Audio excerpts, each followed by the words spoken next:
আমি চিরঞ্জিত স্যার। তো প্রত্যেকজন ছাত্রছাত্রী যারা কনস্টেবলের রেজাল্টের জন্য অপেক্ষা করে বসেছিলে, তোমাদের জন্য একটা গুড নিউজ দিতে চলেছি যে আজকে আমাদের মাননীয় মুখ্যমন্ত্রীর দরবারে কিন্তু আমাদের ছাত্র এবং ছাত্রী উভয়কেই পাঠানো হয়েছিল, এবং তার মধ্যে ছাত্র হিসাবে সন্দীপ, রাহুল, অর্ঘদীপ পান্ডা এবং আরও একজন ছিল, এবং তার সাথে মেয়ে হিসাবে কস্তুরী গেছিল, এবং ওরা দুজন ভিতরে তোমার প্রবেশ করেছিল, সন্দীপ আর কস্তুরী।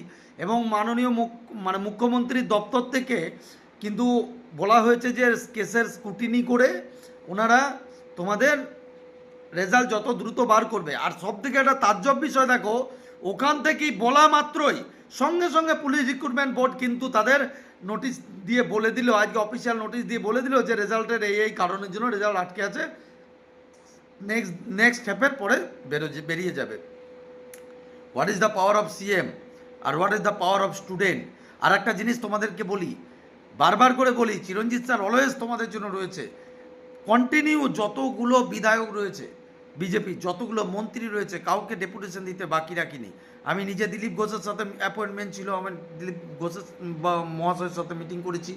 আজকে মাননীয় মুখ্যমন্ত্রী দপ্তরের ছাত্ররা গেছিল, এবং সবটা আমাদের এই পুলিশ যৌথ মঞ্চের উদ্যোগে হচ্ছে। আমি তোমাদেরকে আবারও বলছি, আজকাল অনেক ফেকু বাবা এখানে ওখানে ঘোরাঘুরি করছে। তোমরা দেখো, কেউ আমাদের স্টুডেন্টরা রাত্রি 2টো পর্যন্ত গিয়ে অপেক্ষা করে তারপরে মাননীয় মুখ্যমন্ত্রীর দরবারে 19 নম্বরে নাম দিয়ে পেয়েছে। আর কেউ ফেক ইডব্লিউএস বাবাটা তোমার গিয়ে ওখানে বিভিন্ন নিজের মতো করে ভিডিও বানিয়ে নিয়ে চলে আসছে, কেউ ভিডিও বানাতে যাচ্ছে, কন্টেন্ট বানাতে যাচ্ছে। তাহলে এর ওপরে বিশ্বাস করে তোমরা কেস করেছিলে?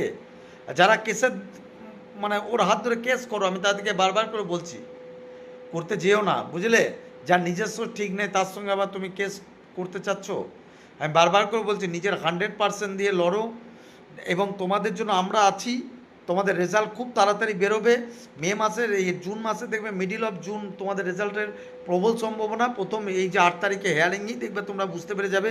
রাজ্য তরফ থেকে আমাকেও দিলীপবাবু ভরসা দিয়েছে যে তুমি স্টুডেন্ট নিয়ে চিরঞ্জিত এই মুহূর্তে নেমো না, আমরা রাজ্য তরফে আলোচনা করে যত তাড়াতাড়ি পারবো তোমাদের এই কেস সলভ করে এবং তোমাদের জয়নিংটা করি, নতুন রিক্রুটমেন্টটাকে ছাড়বো।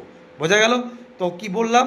এবং সেই সমস্ত ছাত্রছাত্রী যারা গেছিলো তাদেরকে একটু এই এত রৌদ্রের মধ্যে সে রাত্রে 2টো থেকে আছে, তাদেরকে একটু থ্যাংক ইউ জানিয়ে দিও, আর প্রত্যেকজনকে একটু সকলের মধ্যে শেয়ার করে দিও। All the best.